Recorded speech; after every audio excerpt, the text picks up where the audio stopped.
Good morning, welcome back. Just about 10 minutes before 7 o'clock.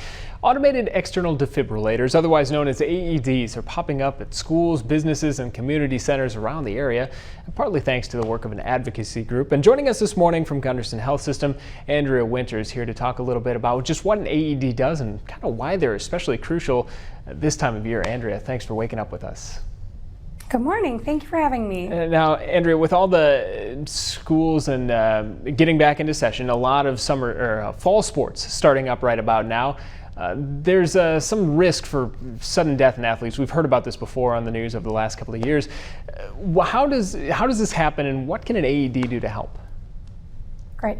It's an important topic to discuss and to promote in the community. Unfortunately, sudden death does at times happen to young, otherwise healthy people. It is rare, but clearly devastating to a community and to a family when that happens. So, right now is the time of year to talk about how important it is to have a meaningful, thorough sports physical where the athletes go into it, honest about any potential symptoms or limitations they're experiencing, families prepared with a good layout of their family health history.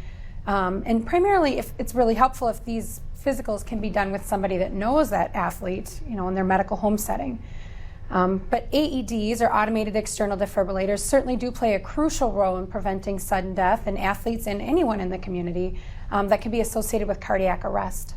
Yeah, and like we said, they're becoming more widespread. I think a lot of people maybe glance at them, see them on the wall at a school or business, those white boxes with the little red box inside them. But for somebody who hasn't used them, how do they work?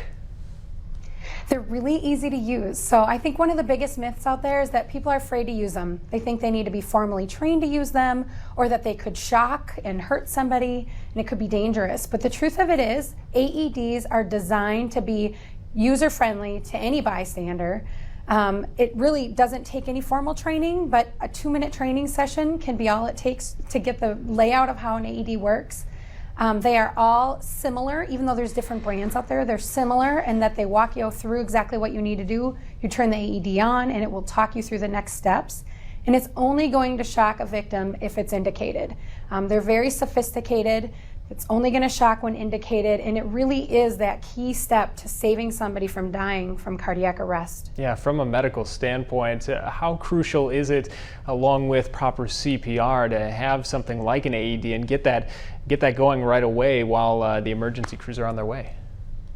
We know the faster the better, and especially if we want somebody to be able to have what we would consider a meaningful recovery, where not only do they get their heartbeat back, but they are able to be discharged from the hospital with good quality of life.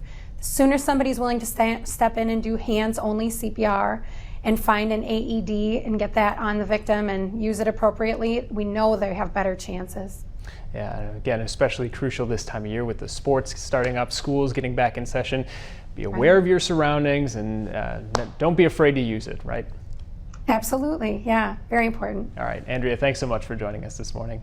Thank you for having me.